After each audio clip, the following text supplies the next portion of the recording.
Vokal mengkritik hasil putusan Mahkamah Konstitusi, Ketua BEM UI mengaku mendapatkan intimidasi. Ya, Menko Polhukam Mahfud MD menyatakan mengirim tim untuk mendalami dugaan intimidasi tersebut. Lebih lengkap simak diskusi berikut bersama Zeki Rahmat.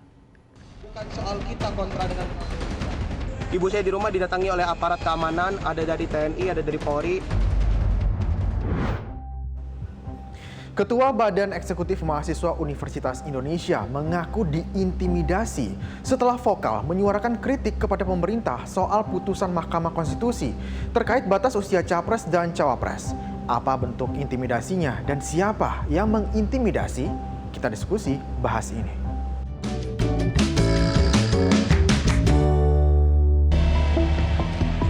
Bersuara memprotes hasil putusan Mahkamah Konstitusi dilakukan Badan Eksekutif Mahasiswa seluruh Indonesia pada 20 Oktober 2023 yang lalu.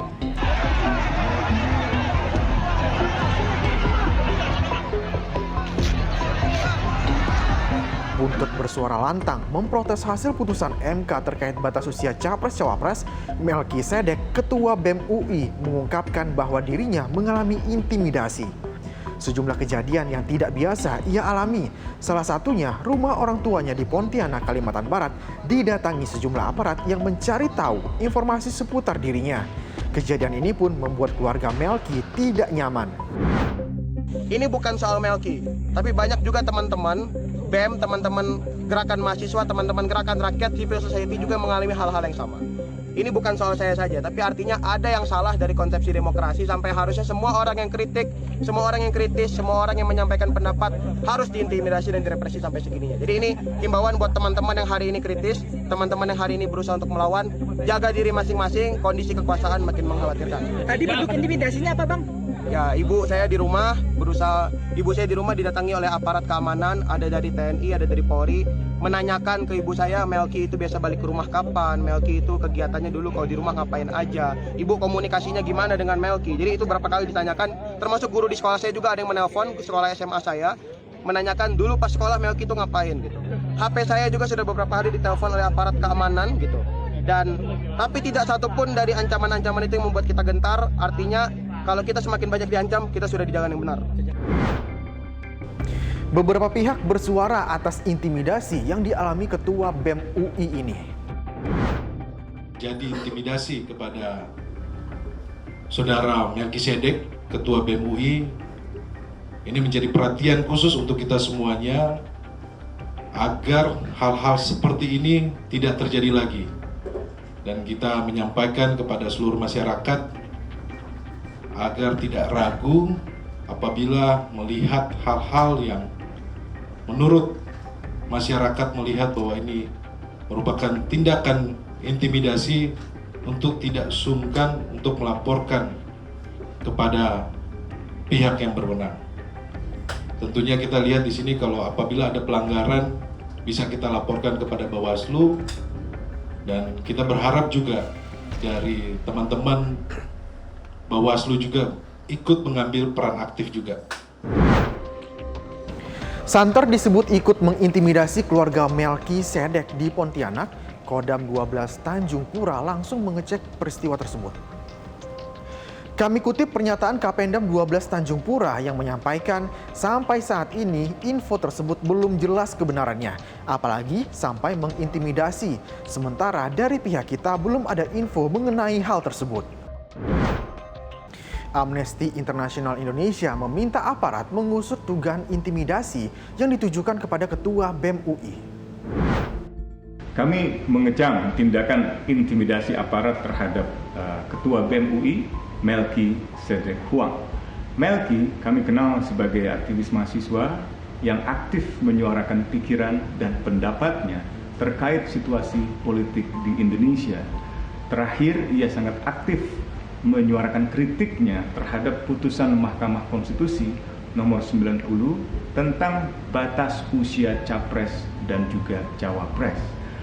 Menyatakan kritik, menuangkan ide bahkan yang kritis terhadap negara adalah hak konstitusional dari setiap orang, dari setiap warga negara seperti Melki. Kasus Melki, kasus intimidasi keamanan terhadap Melki terhadap orang tuanya dan juga terhadap gurunya serta sesama rekan mahasiswanya harus diusut tuntas. Para pelakunya harus diadili. Dan ini bukan hanya untuk Melki, tapi juga untuk kasus-kasus intimidasi atau serangan digital yang dialami oleh sejumlah warga negara yang kritis atau aktivis yang kritis atau budayawan yang kritis terhadap kekuasaan negara. Menko Polhukam Mahfud MD angkat suara atas adanya dugaan intimidasi yang dialami Ketua BEM UI. Mahfud menyatakan akan mengirim tim untuk mendalami peristiwa ini.